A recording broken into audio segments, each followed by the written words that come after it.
Welcome to social post. నేను నిహాల్. ఈరోజు మనతో వెల్దీ చక్రధర్ ఉన్నారు. సార్తో మనం మాట్లాడదాం. Hello sir, welcome to social post. Thanks అండి. సార్, మా ఫ్రెండ్ మొత్తం తన ఇన్వెస్ట్మెంట్ మొత్తం 50% ఇన్వెస్ట్మెంట్ మొత్తం మిడ్ క్యాప్లో పెట్టాడు.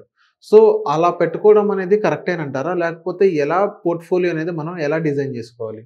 ఇది చాలా మంచి క్వశ్చన్ అండి. యాక్చువల్గా చాలా మంది కన్ఫ్యూజ్ అవుతుంటారు. అది పోర్ట్ఫోలియో అంటే ఏంటి, దాన్ని ఎలా డిజైన్ చేసుకోవాలి. చాలా మంది అనుకుంటేది ఏంటంటే, మీరు ఫ్రంట్ మిడ్ క్యాప్లో 1 lakh పెట్టారు, ఎక్కువ పోర్షన్ పెట్టారు మిడ్ క్యాప్లో. అలాగే కొంతమంది లార్జ్ క్యాప్లో పెడతారు, ఎక్కువ కన్సర్వేటివ్ కావాలి అనుకుంటే. కొంతమంది స్మాల్ క్యాప్లో ఎక్కువ పెడతారు, కొంచెం అగ్రెసివ్ కావాలి, రిటర్న్స్ ఎక్కువ రావాలి అంటే. యాక్చువల్గా చాలా మంది చేసే పెద్ద పొరపాటు ఏంటంటే, ఒక మ్యూచువల్ ఫండ్స్ ఉందనుకోండి, అందులో మనకు చూసేసి లార్జ్ క్యాప్ ఉంటుంది, మిడ్ క్యాప్ ఉంటుంది, మల్టీ క్యాప్ అలా ఉంటాయి. ఇప్పుడు అందరూ కూడా ఏంటంటే, మనం మ్యూచువల్ ఫండ్స్లోనే డైవర్సిఫికేషన్ చేయాలి అన్న థాట్లో ఉంటారు వాళ్ళు. కానీ ఇది కరెక్ట్ కాదండి. యాక్చువల్గా నేను చెప్తాను. ఒక 2010 ఆ టైంలో నాకు క్లయింట్ ఉన్నారు. సో ఆయన ఒక 2010 అంటే అసలు మ్యూచువల్ ఫండ్స్ అంటే అవేర్నెస్సే లేదు ఆ రోజున. సో ఆ రోజు ఎక్కువ మంది మ్యూచువల్ ఫండ్స్ కంటే కూడా ఇన్సూరెన్స్ పాపులర్ అయ్యేది. పెనిట్రేషన్ కూడా అందరూ అదే కావాలనేవాళ్ళు.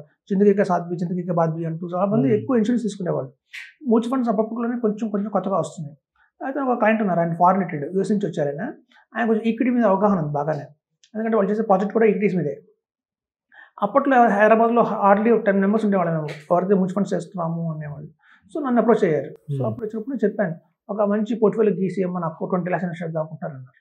సో నేను కూడా అదే అందరిలాగానే ఏం చేసేవాడంటే, ఓ లార్జ్ క్యాప్లో ఒక 3 lakhs, మిడ్ క్యాప్లో 3 lakhs, ఏదైనా ఎమర్జెన్సీ వస్తే ఎమర్జెన్సీ ఫండ్ కోసం 3 lakhs అట్లా పోర్ట్ఫోలియో గీసి ఇచ్చాను. ఇస్తే ఆయన చూసి దాన్ని చెప్పేశారు, ఇది కాదు పోర్ట్ఫోలియో, ఇలా ఎవరు డిజైన్ చేయరు దీన్ని. యాక్చువల్గా ఈ పిఎంఎస్ అంటే ఏంటో తెలుసా అన్నారు. పిఎంఎస్ అంటే అప్పుడు కొత్త అసలు అర్థం కాదు నాకు. అంటే ఏంటి సార్ అన్నా అంటే, చూసుకో గూగుల్లో కొట్టి సెర్చ్ చేయి, ఇంకో 2 days టైం ఇస్తానని చెప్పారు. అప్పుడు ఇంటికి వెళ్ళి మళ్ళీ గూగుల్ ఓపెన్ చేసి అసలు పిఎంఎస్ అంటే ఏంటని కొడితే, పోర్ట్ఫోలియో మేనేజ్మెంట్ సర్వీసెస్, ఒక బాస్కెట్ ఆఫ్ స్టాక్స్ ఉంటాయి. అందులో ఫండ్ మేనేజర్ అనేవాళ్ళు స్పెసిఫిక్గా ఒక స్ట్రాటజిక్గా చేస్తారు ఇన్వెస్ట్మెంట్, చాలా బాగుంటుంది. మినిమం ఇన్వెస్ట్మెంట్ వచ్చి 5 lakhs అని చెప్పారు. సో ఆ రోజు మినిమం ఇన్వెస్ట్మెంట్ 5 lakhs ఉండేది పిఎంఎస్లో. తర్వాత పెరుగుతూ ఇప్పుడు 50 lakhs అయింది. సో అలా 5 lakhsలో పిఎంఎస్ ఉంటే, ఇంకో పిఎంఎస్ ఎలా ఉండేదంటే రియల్ ఎస్టేట్ పిఎంఎస్ ఉండేది. అంటే పిఎంఎస్లో రియల్ ఎస్టేట్ ఉండేది. ఆ రియల్ ఎస్టేట్ ఎలా అంటే, మీకు 1 lakh తీసుకుంటారు, 5 lakhs తీసుకుంటారు, అది కూడా మినిమం 5 lakhs. కాకపోతే 1 lakh వచ్చి పూణే, 1 lakh మనకి వచ్చి కేరళలో మనం చెప్పినట్టుగా, లేకపోతే 1 lakh వచ్చి మన ఢిల్లీలో, అలా స్ప్రెడ్ చేస్తాం అనమాట. అదొక పిఎంఎస్. సో ఆయన వచ్చిన 20 lakhsని ఒక 10 lakhs మ్యూచువల్ ఫండ్స్, ఒక 5 lakhs ఏమో ఈక్విటీ పిఎంఎస్, అలాగే ఒక రియల్ ఎస్టేట్ పిఎంఎస్ పెట్టాం. సో అలా డివైడ్ చేసిన తర్వాత ఏమైందంటే, ఆయన నచ్చింది, ఓకే ఇలా ఉండాలి నిజంగా పోర్ట్ఫోలియో అని చెప్పి. సో సాధారణంగా మనం చేసే పెద్ద మిస్టేక్ ఏంటంటే, సపోజ్ ఫస్ట్ ఎగ్జాంపుల్ అయితే మ్యాథ్స్ తీసుకుందాం. సో మ్యాథ్స్లో మనకి ఎన్ని చాప్టర్స్ ఉంటాయి? ట్రిగ్నామెట్రీ, జామెట్రీ, ఆల్గరిథమ్స్, చూస్తే మీకు థియరమ్స్ ఉంటాయి, అలాగే మీకు క్యాల్కులస్ ఉంటుంది, మ్యాట్రిక్స్ ఉంటుంది, ఇట్లా. సో ఎట్లయితే ఒక మ్యాథ్స్లో చాప్టర్స్ ఉంటాయి రకరకాలుగా, అలాగే మ్యూచువల్ ఫండ్స్లో మీకు large cap, mid cap, small cap, value fund, thematic fund, sector fund ఇలా ఉంటాయి. సో అదంతా కలిపి ఒక సబ్జెక్టే. మనం ఏమనుకుంటామంటే అందులోనే చాలా డైవర్సిఫికేషన్ అనుకుంటాం, కాదు, అలా కాదు. సో మ్యూచువల్ ఫండ్స్ అంతా ఒక సబ్జెక్ట్. సో అది పక్కన పెట్టండి. ఇప్పుడు ఎస్ఐఎస్ కొత్తగా వచ్చింది. చూడండి, ఇంటర్మీడియట్ తీసుకుందాం అనుకోండి. ఇంటర్లో ఏముంటాయి? మ్యాథ్స్, కెమిస్ట్రీ, ఫిజిక్స్ ఉంటాయి. మ్యాథ్స్, ఫిజిక్స్, కెమిస్ట్రీ, 2 లాంగ్వేజెస్ ఉంటాయి, సాంస్క్రిట్ అండ్ ఇంగ్లీష్. అవును, సాంస్క్రిట్ అండ్ ఇంగ్లీష్ అనేది గోల్డ్ అండ్ ల్యాండ్ లాంటిదే. ఓకే, అది అన్నిటికీ కామన్. ఓకే, జనరల్ గా మనం చెప్పక్కల్లా, మ్యూచువల్ ఫండ్స్ వచ్చే వాళ్ళకి మీరు ల్యాండ్ పెట్టారని చెప్పక్కల్లా. ఆల్రెడీ మన బై బర్త్ ఇండియన్స్ అందరూ కూడా ల్యాండ్, గోల్డ్ అనేది కొనేస్తారు. సో మనకి ఇంగ్లీష్, తెలుగు అనేవి అలాంటివే. మనకి జస్ట్ కామన్ గా loan, land and gold. Okay, so especially సబ్జెక్టులకు వస్తే ఇది మన మెయిన్ గా ఏంటంటే ఇవే మ్యాథ్స్, ఫిజిక్స్, కెమిస్ట్రీ ఎలా ఉంటాయో, మనం కూడా ఏం చేయాలంటే మ్యూచువల్ ఫండ్స్లో 10 lakhs పెట్టాలి, 10 lakhs ఎస్ఐఎఫ్లో పెట్టాలి. స్మాల్ కేస్ ఒకటి ఉంటుందండి, మినీ పిఎంఎస్ అంటారు దాన్ని, అందులో 5 lakhs పెట్టుకోవచ్చు. మినిమం 5 lakhs అనేది స్మాల్ కేస్. సో ఇట్లా మనం కనుక డివైడ్ చేస్తే అది పర్ఫెక్ట్ పోర్ట్ఫోలియో. సో చాలా మంది ఇప్పుడు నాకు వస్తారు క్లయింట్స్ దగ్గరికి, సో కొంచెం రివ్యూ చేయండి, మేము ఆల్రెడీ ఇన్వెస్ట్మెంట్ చేసాం, జీరోదాలో పెట్టాము, గ్రో యాప్లో పెట్టామంటారు. వాళ్ళు చూస్తే 1 crore, ఆ 1 crore మ్యూచువల్ ఫండ్స్లోనే ఉంటుంది. ఓకే, అది చాలా చేయకూడదు, చాలా రాంగ్. మొత్తం లంసం కూడా 1 crore మొత్తం మ్యూచువల్ ఫండ్స్ లోనే ఉంటుంది. అంటే వాళ్ళు రకరకాల ఎస్ఐపీస్ వేసుకుంటూ వచ్చారు, మధ్యలో అవకాశం ఉన్నప్పుడల్లా ఇన్వెస్ట్మెంట్ చేశారు. అలా చూస్తే ఒక లార్జ్ క్యాప్ ఫండ్ లో 5 lakhs, మిడ్ క్యాప్ ఫండ్ లో 10 lakhs, ఆ మిడ్ క్యాప్లు కూడా 3 మిడ్ క్యాప్లు, మళ్ళీ 3 కంపెనీలు మిడ్ క్యాప్లు, 2 స్మాల్ క్యాప్లు, అట్లా చాలా 15 funds లో ఆ 1 crore అనేది 15 to 18 funds లో ఉంటుంది. ఆ ఉండటం వల్ల ఏమవుతుందంటే, పోర్ట్ఫోలియో చూడగానే 10 మొత్తం ఓవరాల్ సిఏజీఆర్ చూస్తే మేము 10.56% వచ్చింది. అంటే మీకు 12% కూడా బిడ్ కాల. సో కాబట్టి ఏంటంటే, చేసే పెద్ద పొరపాటు ఏంటంటే, మేము చేస్తున్నాం డైవర్సిఫికేషన్ అనుకుంటారు, కానీ అది డైవర్సిఫికేషన్ కాదు. అది ఒకటే సబ్జెక్ట్లో వాళ్ళు ఇన్వెస్ట్ చేశారు ఎక్కువ. చూడండి, ఒక్క మ్యాథ్స్ మనం చదువుకొని ఫిజిక్స్, కెమిస్ట్రీ వదిలేస్తే ఫెయిల్ అయ్యాయి. అలాగే మొత్తం మీకు మన దగ్గర 1 crore ఉంటే 50 lakhs పిఎంఎస్లో పెట్టండి, ఒక 30 lakhs ఎస్ఐఎఫ్లో వేయండి, ఒక 20 lakhs మ్యూచువల్ ఫండ్స్లో వేయండి. అట్లా కనుక కేటగిరీస్ చేస్తే మీకు రాబోయే రోజుల్లో డైవర్సిఫికేషన్ బాగా జరుగుతుంది. ఎందుకంటే మ్యూచువల్ ఫండ్స్ కంటే కూడా మనకి పిఎంఎస్లో ఎక్స్ట్రాడనరీ రిటర్న్స్ వస్తాయి. అలా వస్తే మనం నెక్స్ట్ ఎపిసోడ్లో చెప్పుకుందాం. సో అలా అండి, అది పర్ఫెక్ట్ డైవర్సిఫికేషన్.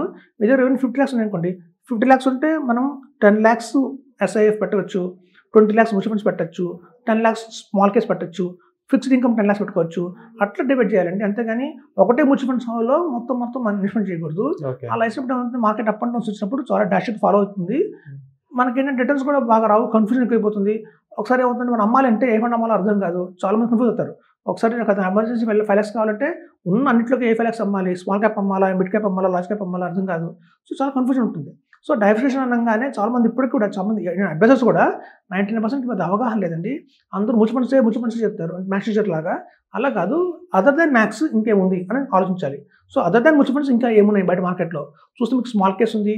స్మాల్ కేస్ అంటే మినీ ప్రీమియర్స్ అంటారు దాన్ని. మంచి బాస్కెట్ ఆఫ్ స్టాక్స్ ఉంటాయి అందులో. దాని గురించి మన నెక్స్ట్ టాపిక్లో చెప్పుకుందాం. అలాగే SIF ఉంది, PMS ఉంది, AAF ఉంది. సో చాలా బయట ఈక్విటీ సంబంధించిందే మీకు బయట మార్కెట్లో చాలా అవైలబిలిటీస్ ఉన్నాయి. సో డైవర్సిఫికేషన్ అనేది అలా చేయాలన్నమాట. సో అలా చేస్తే మీకు ఏమవుతుందంటే ఎక్స్ట్రాడనరీ రిటర్న్స్ అయితే గ్యారంటీగా వస్తాయి. ఓన్లీ మనం లార్జ్ క్యాప్ అని మిడ్ క్యాప్ అని పెట్టుకుంటే మీరు అన్నట్టుగా ఫాల్ అయినప్పుడు చాలా సడన్గా డాష్ ఫాల్ అయితే జరుగుతుంది. అది ప్రాపర్ డైవర్సిఫికేషన్ కాదని చెప్తున్నాను. ఓకే సార్, ఇప్పుడు గోల్డ్ పడిపోయినప్పుడు మొత్తం అందరూ గోల్డ్ మీద పడతారు. 50% వాళ్ళు గోల్డ్ మీద పెట్టుకోవడం కూడా కరెక్ట్ అంటారు. At the end of the day వాళ్ళు ఒక 5 years తర్వాత కానీ లాంగ్ టర్మ్లో కానీ గోల్డ్ అనేది రిటర్న్స్ బాగానే వస్తుంది కదా సార్, అలా కూడా పెట్టుకోవచ్చు అని అంటారా? మనం అనుకున్నట్టు gold is like mother tongue, మన లాంగ్వేజ్ లాంటిది. అది కూడా ఇంపార్టెన్స్ ప్రయారిటీ అయితే ఇవ్వాలి. కాకపోతే ఎక్కువ గోల్డ్ పెట్టకండి, ఎందుకంటే వాటిని సేల్ చేయడం చాలా కష్టం. మనం కొనేటప్పుడు ఉత్సాహం కొంటాం, కానీ అమ్మాలి అంటే మాత్రం మనసు ఒప్పదు దానికి. సో ఎందుకులే అని ట్రై చేస్తుంటాం.